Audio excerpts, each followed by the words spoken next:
Blog Talk Radio. Good morning, everyone. This is Lori Smith on Blog Talk Radio. It is 6 o'clock here in the morning in Calgary, Tuesday morning, September the 14th, and I'm happy to be here. This is One Child Abuse Survivor to Another. It's a 30-minute live internet streaming radio broadcast from blogtalkradio.com, and chat room is open if anybody's awake and would like to sit in there. I'm just drinking some coffee and waking up here, and I want to continue talking about the inner child from a website called hopeforsurvivors.com. And this morning we're going to take a look at healing the wounds of childhood, and I'll give you the link and everything. It's really good stuff. It's something that I had not done a whole lot of looking into as far as, my inner child. And I always felt like I had an inner child, and I knew that, she was angry and hurting, but I never really looked into any information, regarding our inner child or if we have more than one inner child. And how to get in touch with this inner child and how to nurture this inner child. So this is really interesting information for me. I hope you're finding it helpful as well. And we've been looking at it for a while now. So I'll give you the link, and I did pop the link in the chat room there. It's called let me just scroll up to the top here. It's called Inner Child Work, Reparenting Your Inner Child. And this portion of it's called Healing the Wounds of Childhood. And this is from www.hopeforsurvivors.com. /inner child healing wounds.html, and that's from Hope for Us. She's a survivor. She's created this website for to talk about her own story, as well as to go through some of the things that were in John Bradshaw's books that she had read, which were Healing the Shame That Binds You and also Homecoming. And so she goes through and talks about her own story and how it sort of relates to what John Bradshaw was saying in his books. And I have not read John Bradshaw's books, and I will, one day when I get some money and I can buy them, I'll be sure and get them, because it's some good information regarding, healing the shame that binds you. We already kind of went through his website and talked about that for a few weeks, and the toxic shame and whatnot. And then there's a whole lot on codependency as well, and then, of course, this inner child work, which is really interesting to me, in the Homecoming book that he has available. So I'm going to try to find those books and get a hold of them and purchase them when I have the money to do so. But you can go to this website and you can see all about her story, and she talks about herself there. So there's like links you can click on about me to see who Hope for Us is, and she's a survivor, and her story and healing and inspiration and whatnot. So it's a really awesome website, and I hope you will go there and check it out. If I'm not a professional counselor or therapist. I have no certificates in those areas. I'm just a private citizen paying to do my own blog talk shows, and I'm a survivor. So that's why I wanted to be one more voice, and decided, a year ago that after listening to Gail Crabtree's show, Voices of Hope, here on Blog Talk Radio last November, I was on the Blog Talk Radio site, and I just clicked on Create Your Own Show, and that's how it happened. And I started out with child abuse prevention and human rights abuse prevention is up to us. And then shortly after, I decided to start doing a show in the morning for survivors, of child abuse, because I realized and I know that so many people can't speak out, for whatever reason, whether the abuser is still living and they cannot, for their own safety, speak out. And speak up and break the chains of silence. And so many survivors, just can't speak out because it's too painful. And I thought, I just want to be one more voice out there for people who are hurting, and for people who have experienced this, who know, what it's like to try to heal from the wounds of childhood abuse, right? To know that they're not alone, and that there is help out there, and that we need to keep searching for it, whatever it is. And so that's why I just wanted to do these shows, and also for myself, because it's very healing for myself to go through and look at this material. I thought I'll just pass it on to anyone who would like to listen. So that's why I'm doing these shows. I'm not a professional counselor or therapist. I have no certificates in those areas. I'm just a private citizen. And so you have to listen at your own discretion. The topics of abuse are very sensitive. Things can trigger survivors, and I know this because I'm a survivor. And so when you're listening to my stuff, or anyone else's for that matter, regarding, abuse and child abuse issues and adult survivor issues, you want to be very careful what you're listening to, especially if you're a survivor, because it can trigger you, and you have to be in a safe place to listen to this stuff, because you don't want to hurt yourself, and you certainly don't want to hurt someone else. And so you want to be in a safe place, comfortable, and knowing that you can handle the material and handle the emotions that come with it. And if you're not in a safe enough place, please just don't listen to the show. Turn it off, because you'd be doing yourself a favor, and this is what it's all about, is keeping yourself safe, right? And so you can always listen another time. The archives will be there, I hope, for a long, long time. So if you ever want to come back and listen to my shows, you'd be more than welcome to. And if you at a later date when you're feeling stronger and more able to handle the material, depends on how far along you are in your healing journey. That's the whole issue. And I'm quite a ways along in my healing journey, so I know that I'm okay to do this work on my own. I'm okay to look at it, and it's not that it doesn't trigger me, but I know that I'm safe. I'm not going to hurt myself or somebody else, right? So that's so important. And you want to move forward. We want to move forward in our healing journey at our own pace, right? And we may not be ready to hear some of this material. It just might not be the right time. So that's why you can always come back another time, right? And if you wanted to listen to my stuff. And I appreciate everybody who's tuning in. It's just awesome. And thank you so much for being here with me. If you're under the age of 18, I just ask that you have someone listen to the show with you, because that's what I do. I'm the Canada Regional Director for Dreamcatchers for Abused Children. We're fighting to save children's lives. We're standing up to advocate for child rights, to protect children, and we are standing up and advocating, for children against child abuse, to stop child abuse, right, and prevent child abuse. So, I care about young people, obviously, or I wouldn't be doing this, and I care about children very much. And, you have to protect yourself and know what you're listening to, and know that, there's so many crazy people out there, and child sexual predators and whatnot online, who are very manipulative, and they will do whatever they can to get a hold of you. The FBI has a great website regarding how to keep yourself safe online. If you just type in FBI Internet Safety for Children, it will come up, and you can check it out. There's some great information on that site, and I actually like it a lot, and I refer back to it quite a bit when I'm talking about internet safety and whatnot. And so yeah, you want to keep yourself safe. And so I think you'd be doing yourself a favor, myself a favor, if you have permission to listen to my show if you're under the age of 18. So thanks, everybody. We'll get right into this information here. Inner child work, reparenting your inner child. There's several sections here you can look at when you go to the website, www.hopeforsurvivors.com/innerchildhealingwounds.html. There's original pain feeling work, protecting your inner child, validation, apologies, and forgiveness. We actually looked at yesterday, validation, apologies, and forgiveness. And then healing the wounds of childhood, we started that yesterday morning. And, I was saying, you got to be very careful doing this kind of stuff on your own. Sometimes they say that, it's better to have someone with you, like a therapist or a counselor, or a really good friend who is supporting you through your healing journey, because this is looking at the actual abuse, healing the wounds of childhood. It's like, we've started to read through here. It says, like physical wounds, the emotional wounds inflicted during an abusive childhood need time and care to heal. And it says one way to do this is through counseling. It says, of course, nothing I include, and this is what she's written here, nothing I include on this website is meant to replace work you are already doing with a licensed professional therapist. She says, however, there are ways we can provide therapy and take part in exercises for ourselves. We can become our own counselor. The adult part of us can counsel and help heal our inner child. So she says, counseling your child of the past. As an abused child, there were so many feelings we were not allowed or did not feel safe in expressing. And now that we have learned to protect our inner child as an adult, those feelings are safe to express now. We can be there to listen to our inner child. And she says, as Lucia Cappuccioni says, as a counselor to your inner child of the past, you can now offer yourself the comfort and love you were denied in childhood. And so she writes here, before you begin the following exercises, have some paper and some writing utensils available. Sometimes it helps to make your inner child feel comfortable to use some colorful crayons or markers instead of just pens or pencils. It says, have some tissue or handkerchief and a bath towel nearby. So she says, as with the other inner child exercises, allow about an hour of uninterrupted time for this one.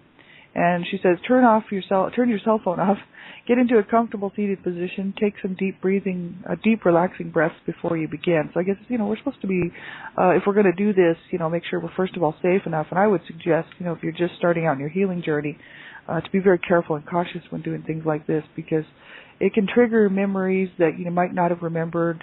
They can come to the surface, and all of a sudden you've got these emotions that you don't know how to deal with. And that's very scary. So I think, for myself, I had a hard time, almost 4 years ago with a lot of the memories and flashbacks that were inundating me, and I would sit on the couch. It would cause me to want to self-injure, and I actually was thinking about ending my life for just about 4 years ago, and which wasn't the first time, and I had always been thinking about ending my life because I was wondering how I was ever going to get out of the pain. I always thought somebody else should be able to take the pain away, like friends and whatnot. I'd be like, why can't somebody take away this pain? And how am I ever going to be out of this pain? The pain in my heart and the pain that was just surrounding me all the time, and I thought, well, I made a deal, and I thought, no, after I talk about this all the time because it was a turning point for me, and it was actually the very first part of my healing was to recognize that I wanted to fight to live, and that I wanted to heal and be and have a good life like everybody else deserves to have, and that we all are striving for this life that's full of peace in our hearts and joy, comfort, enjoying our friends and our family and loving this opportunity to have a good life, to heal and to move forward. And I thought we sure didn't deserve the abuse that we suffered, and we certainly don't deserve to suffer for the rest of our lives. That was where I was at. I was like, am I going to have to suffer this my whole life? And if I actually was to heal, would I still be the same person? Because I was so used to, that's how I lived my whole life, right? So I thought that's who I was this suffering person, right? Even though I could have fun and, I could enjoy myself. Most of my photos I'm smiling in, and I made lots of great friends, and actually I had 2 careers and, a very busy person all the time, and,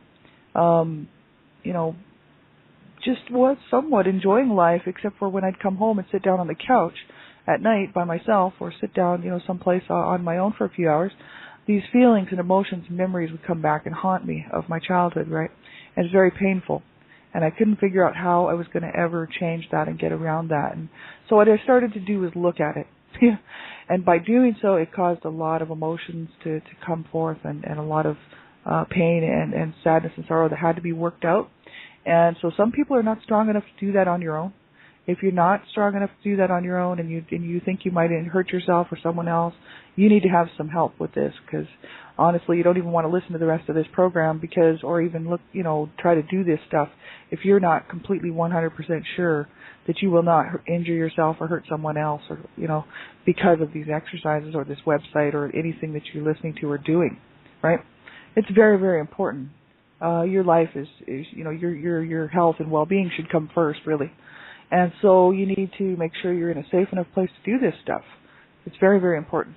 So because the first exercise right here, she says, we looked at this yesterday, think of a time during childhood when you felt hurt, sad, or abandoned, and there was no one there to comfort you.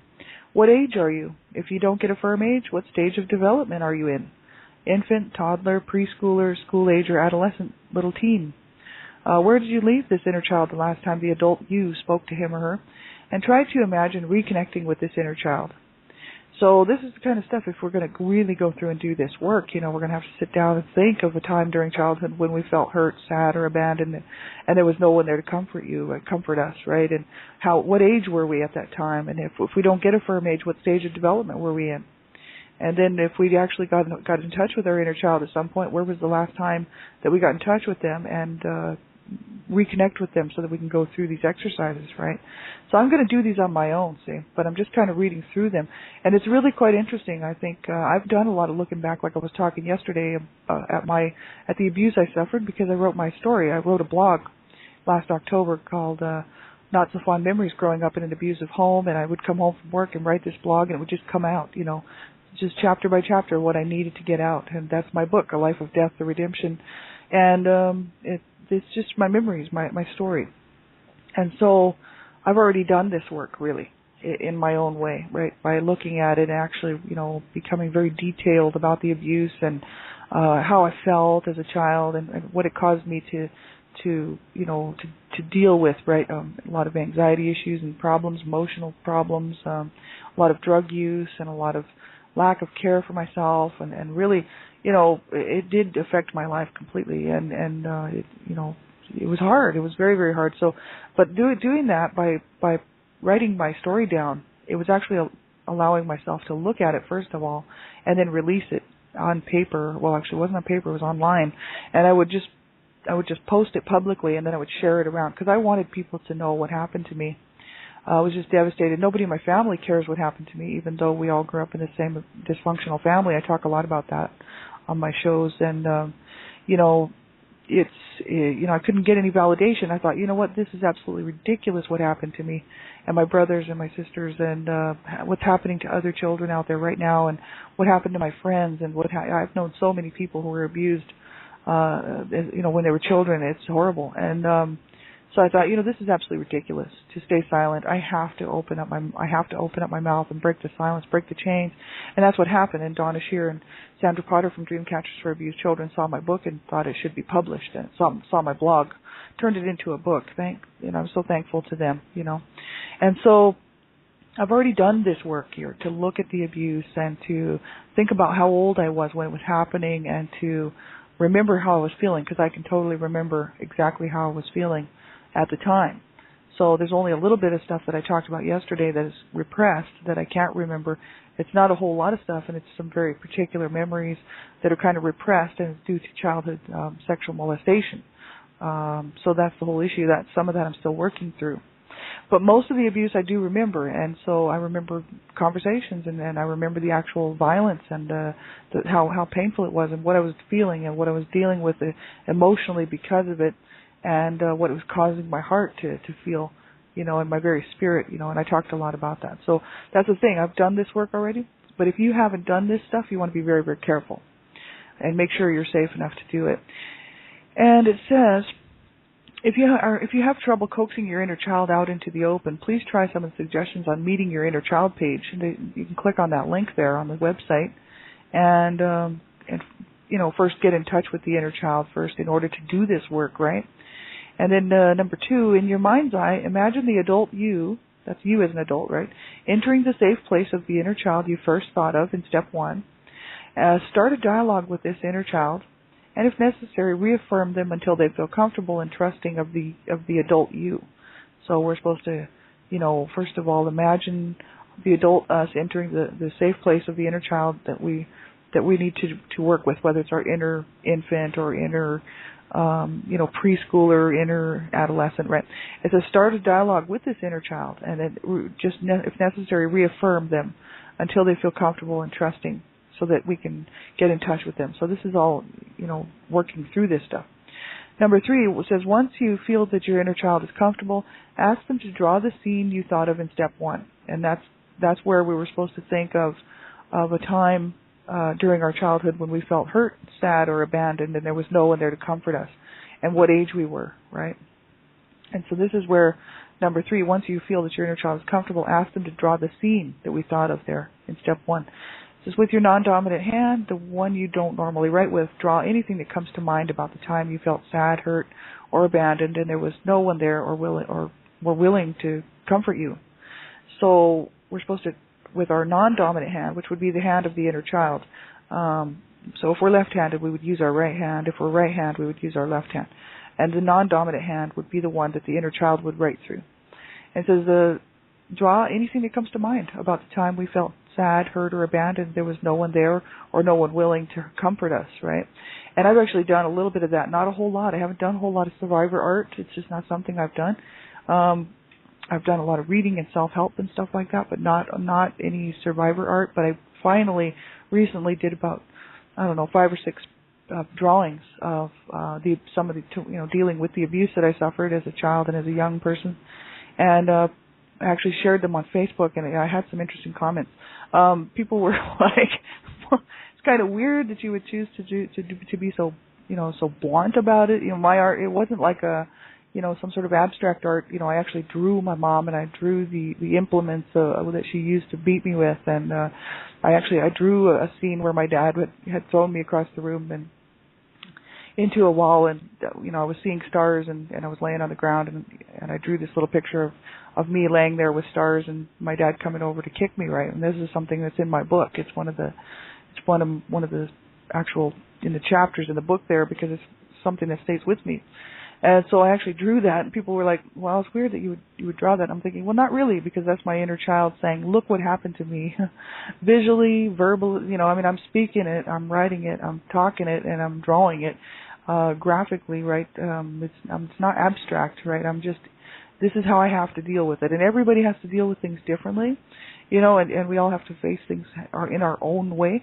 And I don't think there's any one right way or wrong way as far as survivor art and like, well, that art isn't as good as another person's art, or because it's not abstract and all this. Art is art, and it comes from the person it belongs to, so it's all valid to me. Art is art, and so survivor art is each of our own survivor art.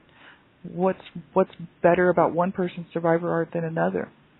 You know what I mean? Mine was more like cartoon figures, but that's just the way it came out, right? It came out more like a realistic than anything else, and that's how I face things. I'm very much a realist, you know what I mean? So I'm looking at things all the time very realistically, and so it's graphic. It's right in your face, and you don't have to think about it. You can look at it and know exactly what it is. Whereas, some abstract art, you kind of have to look behind it to see the pain and the anguish and what's going on. But there's nothing wrong with either one, and I don't think, I don't know why people would have been surprised to see that from me, knowing what I'm talking about and knowing, about my story and how graphic I was very graphic in my book, and that's why it is very important that you, if you're going to read my book or going to do this kind of stuff, that you are okay to do it because it can trigger, right? So it says, number 4, with your dominant hand, tell your inner child that you are here for him now, or her, right, for him or her. Explain that you are an adult and want your inner child to share the feelings that they felt at the time of the original hurt, and that it is safe to feel them now. It says, if necessary, reassure your inner child that it is safe to feel these feelings and that no harm will come to him for sharing them with you. And if necessary, imagine your protective archetype standing guard as a means to reassure your inner child that he is completely safe, and ask your inner child to write down what happened. So we can look through at some of these. This is the protective archetype. They actually have a section here on the website. You can click on that link, and it brings up and talks about the protective archetype, like the person that we are that would protect our inner child would be like becoming our own parent, and becoming like, whether it would be the warrior parent or the princess parent or the king parent, they sort of go through all that. So that's interesting, and we will take a look at that. I do want to go through that stuff because I've never done that. I imagined myself as a superwoman and coming to save my inner child or anything like that. And that would be that protective archetype stuff, right? Like a guardian angel, for instance, imagining that we become our own guardian angel, and we go to save and protect our inner child, from any more pain or any more abuse, right? Standing guard over them. And I've never done any of that, but it's quite interesting. I would like to take a look at it. But it says, so with your dominant hand, we're supposed to be writing this on paper. We can write down and tell our inner child with the hand that we normally write with, whether we're left or right-handed. Tell our inner child that we are here for them, and explain that we are an adult and want them to share the feelings that they felt at the time of the original hurt. So that's hard to do, to sit down and think, how was I feeling at the time that I was hurt, and wounded as a child? How was I feeling? What was I feeling, and what was happening around me? And it sort of, it allows your inner child to voice what they need to voice, right? And so that's what I did by writing my story, and that's basically a lot of the portions of my book, kind of going back and looking at the abuse, sort of talk about how I was feeling as a child. But I've never actually allowed her voice. That was my voice coming out, the adult me talking about the past, and I didn't allow her voice really to come out because I think she's right around 6-7 years old. And so it would be very interesting to do this. So I'm going to actually go ahead and work through this on my own, right? So it says we can reassure them that it's safe to feel them now, right? Reassure your inner child that it is safe to feel these feelings and that no harm will come to them for sharing them with you. Because children, we as abused, if you grew up in an abusive environment, whether it's your caregivers or parents or someone in the family or whoever was the abuser, quite often, you can't share these. As a child being abused and like growing up in an abusive home, you're not allowed to share or to express feelings, right, regarding how you were feeling about the abuse, right? That's something that I think a lot of survivors share, is the fact that you could be in more trouble for showing your real emotions or speaking out against what was happening to you. And I know that, many times, I used to speak out as a child, and of course it would just make things worse. And so, I learned to kind of shut down after a while. Because when I was really little, I would speak out and sort of, scream out and really show my emotions. And my mom would be like, I'll if you don't stop that, I'll give you some more of that. You know what I mean? And so obviously I didn't want another beating. So I'd be like, well, I just learned basically to shut down. And every time I opened my mouth as a young person, especially a young teen, like 10, not even 10, but preteen, like 10, 11, 12, she didn't want to hear it. She would quite often just shut me down before I even had a chance to talk, right? And so, that inner child got pushed further and further back there, never really got to get her say out, you know what I mean? So we have to kind of reassure them when we're working through this inner child work that it's safe to feel these feelings and that that they're not going to be in trouble for sharing them with us, right? So that's very interesting.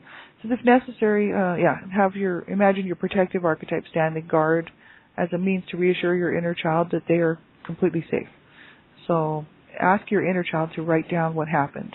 And number 5, with your non-dominant hand, write down what happened and how it felt. Number 6, ask your inner child what she needs or he needs in order to feel better. Here are some ideas. She lists a whole bunch of ideas here. A teddy bear or other soft stuffed animal. She says your inner child may want to hug something and rock back and forth with it as they cry. A snuggly blanket. As old, buried emotions come to the surface, you may find yourself shivering and shaking. Make your inner child as comfortable as possible. And this is why it's so important to have somebody with you if you're doing this for the first time and you've never done any of this work before, to look back at the abuse and to really allow yourself to feel this stuff that you might have repressed it for so long, never thought about it, and then all of a sudden it comes to mind. This can be very dangerous to be doing this stuff on your own if you're not sure that you're okay to do it. And so that's why I, as a survivor, would highly recommend, if you're not in a safe enough place, in your mind, and you know that you can't handle those emotions, and you're thinking, oh, I don't know if I can handle those emotions. You have to be 100% sure that you can handle those emotions, and that's why it's so important to have somebody with you, or contact your counselor or therapist to make sure that that you are in a safe enough place to do this stuff. Right? So important. And it says have handy Kleenex or handkerchief for tears, a rocking chair for rocking and crying. And not when I wrote my blog last October. My blog was written last October 2009, but when I started my healing journey nearly 4 years ago, 4 years ago, I cried and cried and cried and cried and cried. I had done that before. It's not like I had been doing that for a long, long time. Once I would sort of allow myself to feel the emotions instead of repressing them and get upset and think about self-injuring and ending my life. Well, when I finally made a deal and I said I would never do that again, and I was going to fight to stay here to live and fight to heal and to have a good life, when I actually started to work through those feelings, I cried on the couch for like 2 weeks. I literally cried and cried and cried and cried and cried. And I went through box after box after box of tissues, and I'm telling you, it's pretty heavy duty, and so that's why it is important. I think I wish I had somebody here with me, but I had the Lord with me, and I'm very much I'm a Christian, and I'm very spiritual, and I'm not religious. I don't attend a religious church, and I'm very spiritual, and I just allowed peace to come into my heart and light and truth and goodness, and I was pushing out. What was happening was I was pushing out all the hatred and the anger and the negativity and the pain and the sorrow and sadness and grief. I was pushing that out and actually allowing light and love and truth and goodness to come in and fill my heart where all this pain and evil and anger and darkness was hanging around, right? It was getting pushed out, and all this light and love came in, and I started to learn how to love myself. So this is what happened. But you've got to be very careful when you're doing stuff like that, and I really hope that you will make sure you get help with it if you're not sure if you can handle it or not. And so I have about a minute left. Thanks, everybody, for being here. We'll finish looking at this tomorrow morning again, same time, same place. I'll be on tonight, Dreamcatchers Talk Radio, 10 o'clock p.m. Eastern Standard Time, talking about the long-term effects of child abuse and neglect, right? And that is www.blogtalkradio.com/Dreamcatchers. And, so I hope you can join me. It's an hour-long program, and I'll be back on tonight. And have yourselves a great day, everybody. Make sure you reach out and get some help. Don't suffer in silence and suffer on your own. You certainly don't deserve it.